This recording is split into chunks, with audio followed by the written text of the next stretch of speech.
வீடியோக்குள்ளே போகிறதுக்கு முன்னாடி சேனலை நீங்கள் இன்னும் சப்ஸ்கிரைப் பண்ணலைன்னா சேனலை சப்ஸ்கிரைப் பண்ணி வச்சுக்கோங்க. கூட இருக்கிற பெல் ஐக்கானை கிளிக் பண்ணிக்கோங்க. Welcome to Roja's kitchen. இன்றைக்கி நம்ம கிச்சனில் மாங்காய் தொக்கு எப்படி செய்கிறது அப்படின்னு சொல்லி தான் பார்க்க போகிறோம். ரொம்பவே ஒரு சிம்பிளான ரெசிபி தான். சமையல் புதுசாக கற்றுட்ருக்கவங்க கூட ஈஸியாக செஞ்சிடலாம். இப்போ எப்படி செய்கிறதுன்னு பார்க்கலாம்.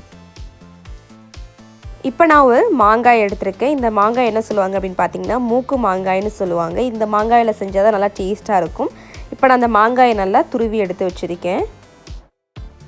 இப்போ நான் ஒரு கடாயில் எண்ணெய் ஆட் பண்ணியிருக்கேன். எண்ணெய் கொஞ்சம் அதிகமாகவே ஆட் பண்ணிக்கோங்க, அப்போ தான் நல்லா டேஸ்ட்டாக இருக்கும். இப்போ எண்ணெய் ஹீட் ஆயிடுச்சு. இப்போ நான் இது கூட கடுகு உளுந்து ஆட் பண்ணிக்க போகிறேன். இது நல்லா பொரியட்டும்.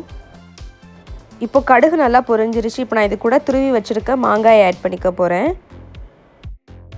ஆட் பண்ணிவிட்டு இப்போ இதை நல்லா மிக்ஸ் பண்ணிடலாம் நம்ம கடுகு உளுந்தோடு சேர்த்து.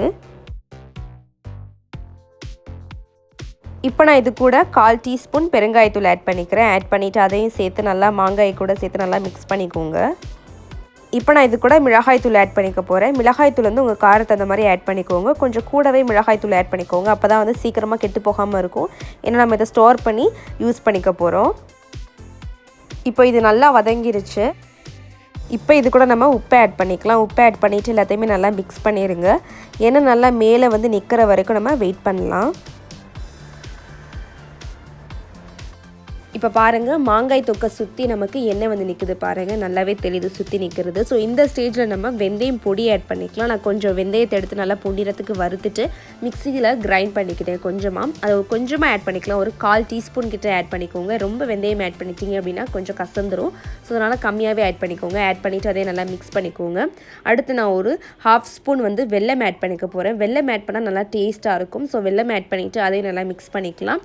மிக்ஸ் பண்ணிட்டோம்னா அவ்வளோதான், நமக்கு மாங்காய் தொக்கு ரெடி ஆயிருச்சு. ரொம்பவே டேஸ்டியான எம்மியான மாங்காய் தொக்கு ரெடி ஆயிருச்சு. இப்போ நமக்கு மாங்காய் தொக்கு ரெடி ஆயிடுச்சு. ரொம்பவே சிம்பிளான ரெசிபி தான். நம்ம கம்மியான இன்க்ரீடியன்ஸ் யூஸ் பண்ணி இவ்வளோ எம்மியான டேஸ்டியான மாங்காய் தொக்கு செஞ்சாச்சு. நம்ம அதிகமாக இன்க்ரீடியன்ஸ் யூஸ் பண்ணவே இல்லை. இந்த மாதிரி ஒரு கிளாஸ் பாட்டில் ஸ்டோர் பண்ணி வச்சுக்கிட்டீங்க அப்படின்னா ஒரு 5 நாள் வரைக்கும் நீங்கள் தான் யூஸ் பண்ணிக்கலாம். வேணுங்கிறப்ப எடுத்து சாப்பிட்டுக்கலாம்.